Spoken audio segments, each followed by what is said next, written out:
Okay, so for today's reading, chapter 26, sections 4 through 7, and we're really going to focus on just 4 and 5, and we'll do just a little exposure 6 and 7 through your reading.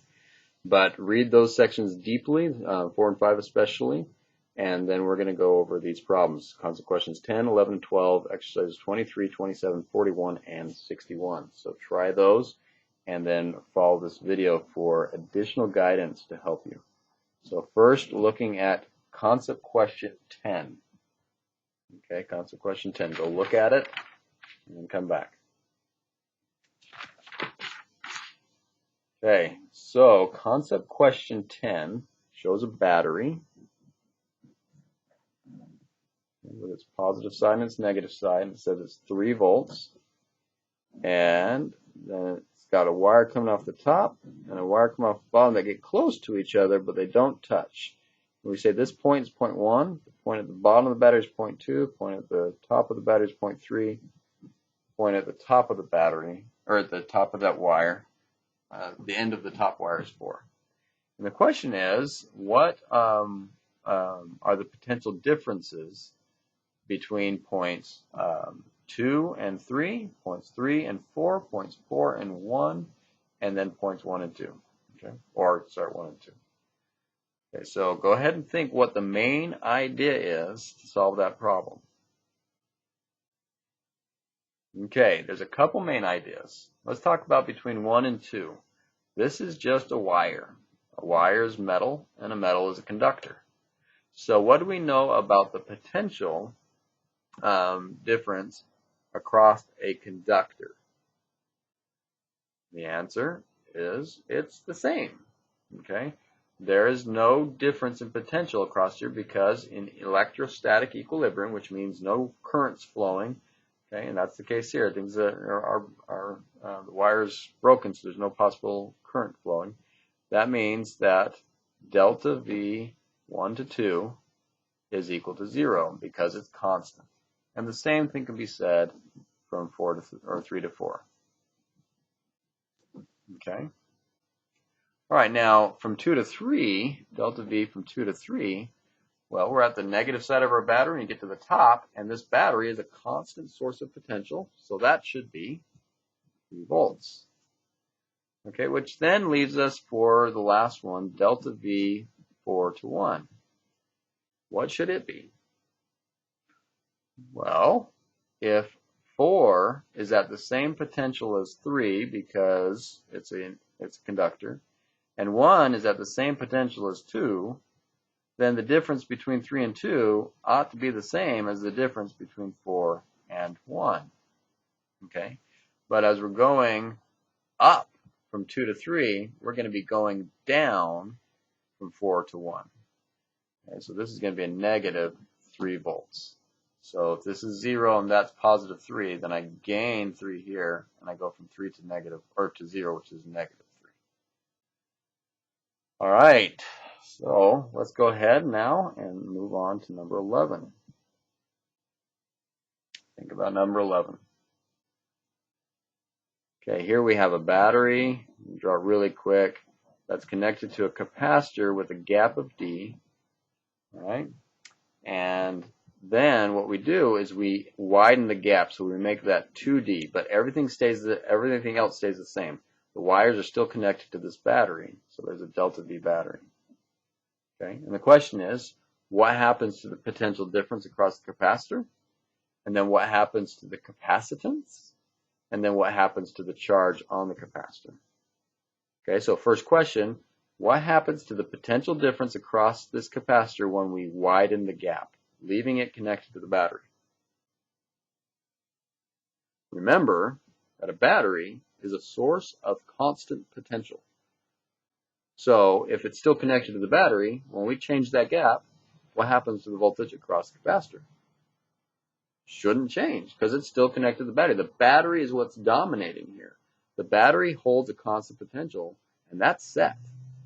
Okay, since I've got these wires connecting, this is going to be delta V remains the same. So delta V goes to delta V. It doesn't change. Okay.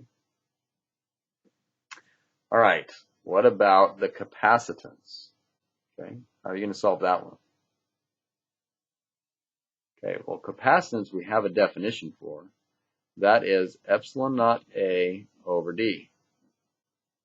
Okay, so if that's the definition of capacitance, well, it depends on D. So if I double D, which is in the denominator, then capacitance ought to go to 1/2 the original capacitance. So I guess I could put C0. So the capacitance is halved from its original.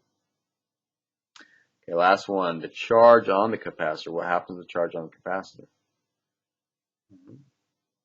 Well, if we remember that C is defined as Q over delta V, then we have Q equals C delta V. Delta V didn't change. C got cut in half, which means Q got cut in half. So Q goes to 1/2 Q, its original value. So here is practicing with this definition of capacitance and this resulting definition of capacitance. All right, now 12. Look at 12. Okay, so this one, you're going to apply the geometric definition of capacitance. Excuse me. And find out how do the potentials change. Okay, so we've got delta V is, if we look at this one, rewrite it, we get delta V equals Q over C. So in case A, let's say A is equal to that, delta VB is equal to, well, the charge is the same, but the capacitance is double, so that's going to be equal to 1/2 delta VA. All right, what about number 3? So I guess this is 1, 2, and then what's delta V3? Okay, so Q is now 2Q, and C is just C, so that's going to be 2 delta V1. Then lastly, delta V4 is 2Q over 2C, which is just Q over C, which is the same thing as delta V1. So we're able to rank those that way. We can see that delta V3 is the biggest, delta V2 is the smallest, and delta V1 and 4 are equal and in between. All right. Now we've really worked on those numbers. Now let's go to apply those to some numerical problems. So take a look at 23.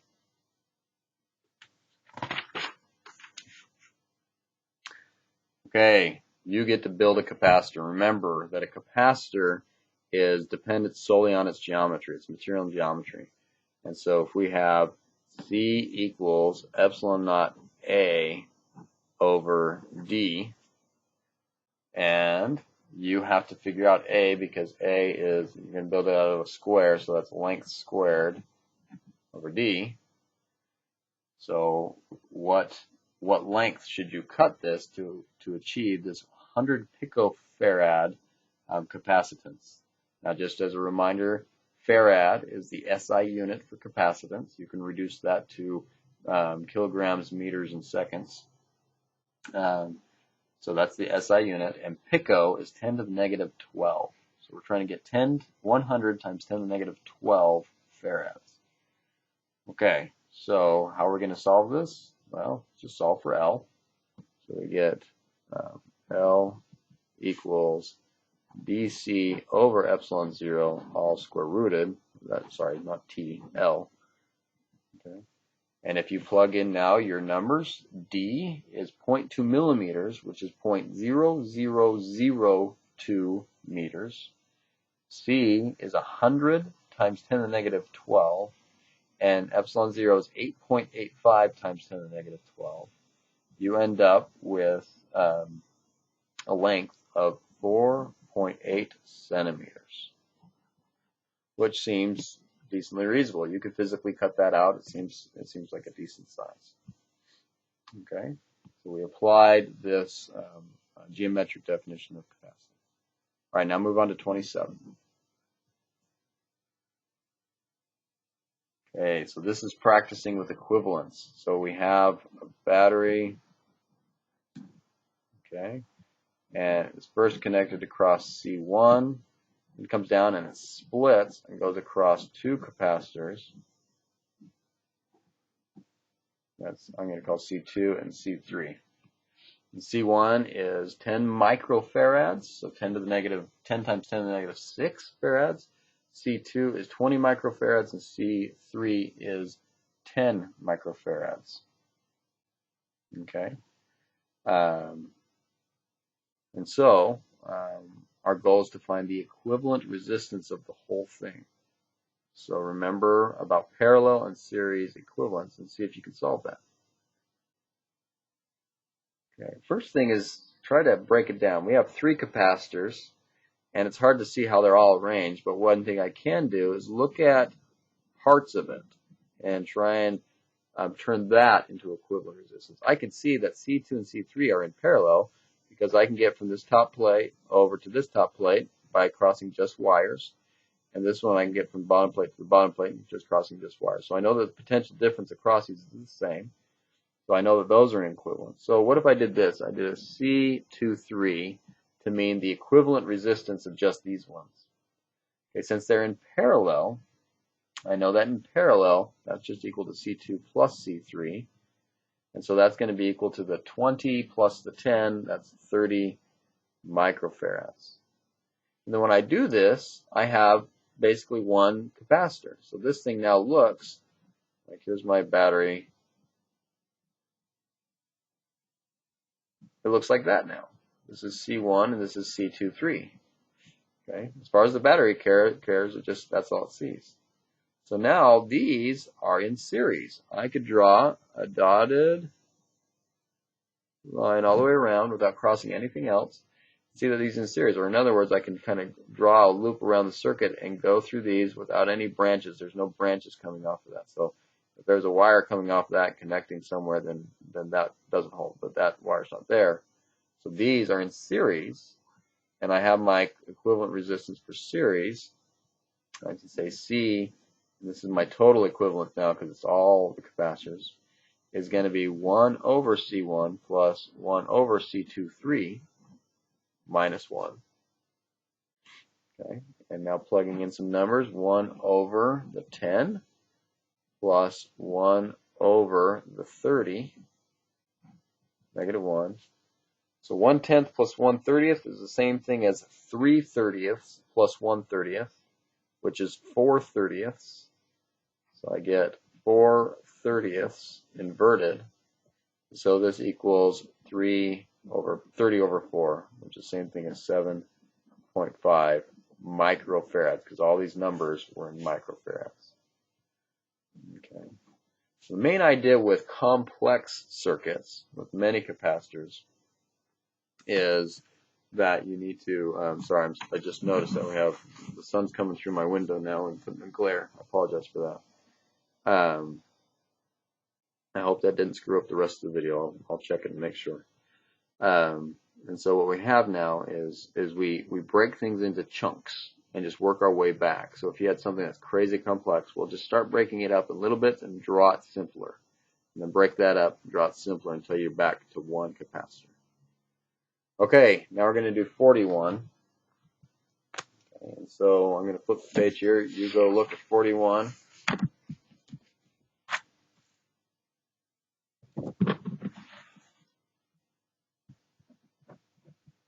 Okay, so this one has one plate with a bunch of negatives, a chunk of metal with a bunch of positives, and another plate with a bunch of negatives. And we're told that this plate has negative, I'm going to pull that down a bit. This plate has negative 50 nanocoulombs. This has 100, positive 100 nanocoulombs. And this has negative 50 nanocoulombs. Okay. And my goal, oh sorry, and the face is at 0 on this one. This face is at 1. This face is at 2, and this face is at 3 centimeters. And my goal is to figure out the potential and electric field here, here, and here, at those 3 locations. Okay, so let's try and figure this out. How are we going to do this? How do I find the electric field? Okay, so first of all, if you recognize, if I cut this down right here, this looks like a capacitor. And that's the only condition for a capacitor, is that I have 2 planes of equal but opposite charge. And I do. Even though this is part of a chunk of metal, if I look right there, this is equal and opposite charges. These form 2 planes of charge. And that's all I need. They could be sitting in midair if I somehow could do that. It doesn't have to be separate chunks of metal. So I can treat this as one capacitor and this one as another capacitor. So, focusing on this dot, I can find the electric field here as saying, oh, this is just a capacitor, and it's got a charge of 50 nanocoulombs. Okay, this 100 is split, half here, half here. So this is positive 50, this is negative 50, and so this is a standard capacitor. So I can say E, for that first dot, E is equal to Q over epsilon naught A, or in other words, Q over A over epsilon 0. Okay, and plugging in numbers there, now looking at my notes here, what did I get? I got 14. The area is given. We're given the length here. Area equals length squared, and the length is 0.02 meters, 2 centimeters. Okay, plugging in those numbers, you get a pretty big value, 14.12 mega electron volts. That's 10 to the 6th. Megavolts per meter. Okay, that's 10 to the negative, or 10 to the positive 6. 14 times 10 to the 6th volts per meter. Okay. All right, so we found that. That's the electric field here. Well, what's the voltage at that spot? Well, it tells us to choose this spot to be 0, this plane to be 0, and the electric field's pointing this way, which means potential grows opposite that, because electric field points towards lower potential.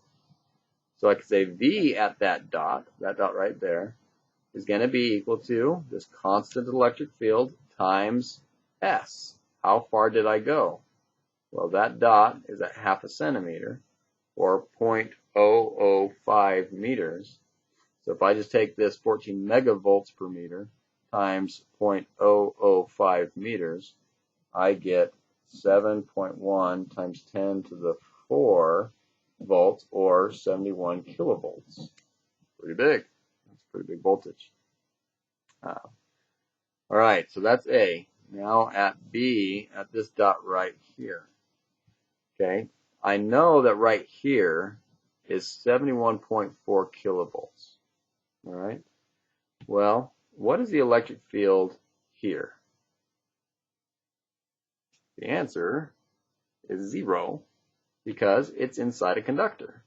And the electric field inside a conductor is 0. I could have also shown that just by symmetry. I have positives here, positive here. They're going to create fields that way, and they're going to cancel out. But you can jump quickly to a conductor in electrostatic equilibrium has a 0 electric field. And so I can say right away that E equals 0 at that spot. Well, what's the potential? Is the potential 0? No, but we do know that since the electric field is 0, I know that whatever the potential is here is the same everywhere here. So I just need to find the potential at the surface. And I can do that the same way I did here, only instead of just going halfway across, I can say V equals E times D, the whole distance across, the whole gap, which is 1, which is just double this. So I get 142 kilovolts. Okay? Now C. How do we do C? All right, if you look at C, this dot right here, that is halfway between these capacitors. But if I think about it, that's identical to this one, only the electric fields are pointing this way. So if it's identical except for direction, the electric field should be the same. Okay. And what about the potential? So I know that the potential here is 142 kilovolts, and it doesn't change all the way across. So I know right here it's 142 kilovolts. So do I gain potential or lose potential when I go this way? Well, I'm going in the direction of electric field, so that means I should be losing potential, because electric fields point towards lower potential. And it's the same electric field, and I'm going the same half of a centimeter as I did getting from here to here, which means I've dropped back down, and so the voltage should be the 71 kilovolts. So I had to use math and some concepts, some kind of main concepts to do these ones. But these ones I was able to do with simple concepts, recognizing symmetry, recognizing conductors, and so on and so forth. So remember to always utilize those when you can. Okay, well that puts us to our last problem, problem 61. Go ahead and take a look at it and try and apply all these concepts that we've done to see if you can solve this problem. Draw it while you're working on it.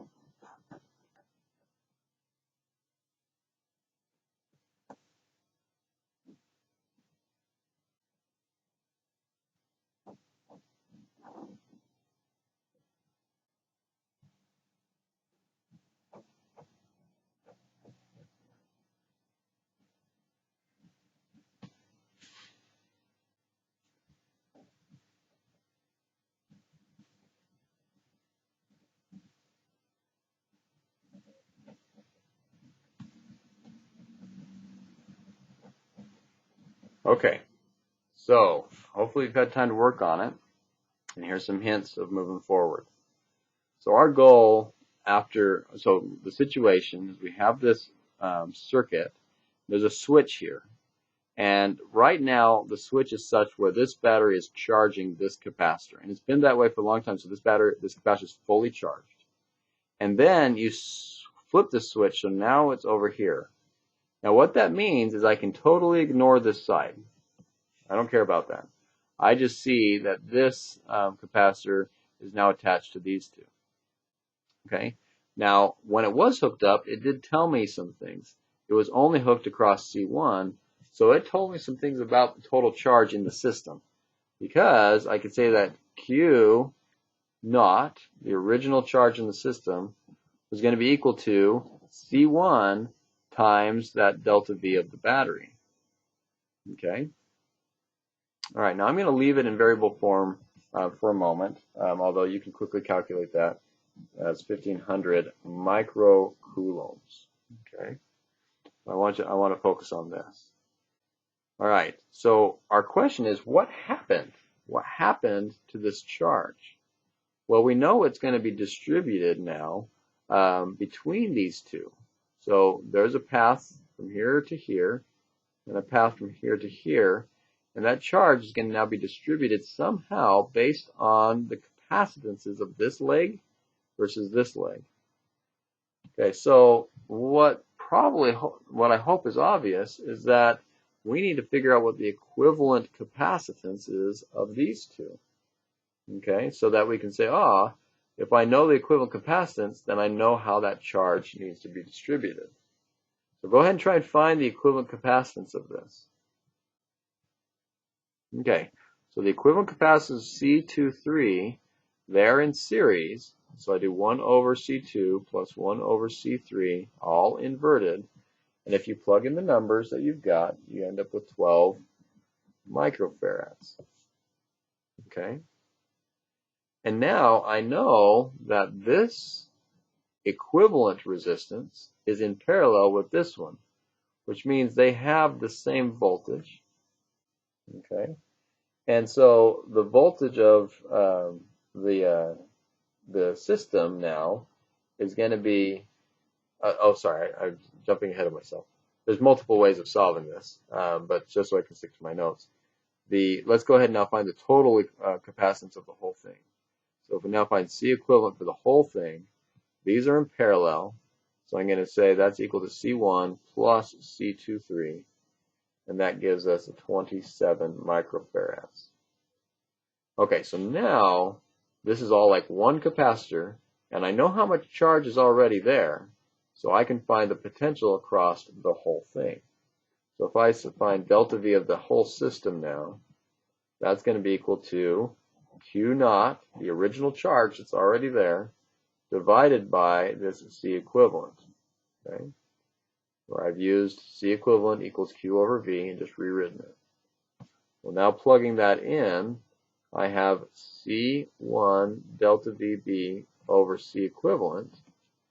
And since C equivalent is 27 and C1 is 15, I can see that this is a ratio less than 1 and the voltage is smaller. Okay, that's an interesting effect. Okay, so plugging in our numbers here, knowing that this top is 1500 microcoulombs, the bottom is 27 microfarads, you'll end up with 55 with 5 repeating volts for your delta V of the system. Okay, now that I know that that is the voltage across this capacitor and these. I know that one. Okay, so I can immediately find what charge now is on this one alone. So I can go back now and use the same definition. Now Q1 is equal to C1 delta V system, since that's the potential across C1 as it is across C2 and 3. And plugging in those numbers, I get 833 microcoulombs. Okay, now what's the next step? How do I find the charge that's on 2 and then the charge that's on 3? Well, the first clue is that because they're in parallel, whatever charge is on 2 must also be on 3. So I immediately have Q2 equals Q3. But how are they related to Q1, which I know, or Q0, which I know? The idea is that they're equal to how much ever you started with, subtract however much is on C1. So just subtract, we get 667 microcoulombs. Okay, so now I know how much charge is on all 3 of these. I know what the potential is across one, C1. Okay, now I need to find the potential across these 2 individually. All right, well, if I know the charge on them, and I know the capacitance, how do I find the potential across each one? We use the definition again. We can say that delta V2 is equal to Q2 over C2. And plugging in those numbers, we get 33 1/3 volts. And there's 2 ways of going about the last step. We can say, because they're in series, the total potential across them must be equal to the sum of the potentials, which we already know. Okay, and so we could just say, all right, this minus this gives the answer. I'm going to do it in the other way just to repeat this step. Delta V3 is equal to Q3 over C3, and if you plug in those numbers, you'll get 22 repeating volts. And indeed, if you add them up, you get 55.5 volts. Okay, now this was all over the place in a sense. We applied a lot of different ideas, kind of repeated the ideas, but basically we used the definition of capacitance, okay, and rewrote it in a variety of ways. And then we also used our equivalent resistance methods to do so.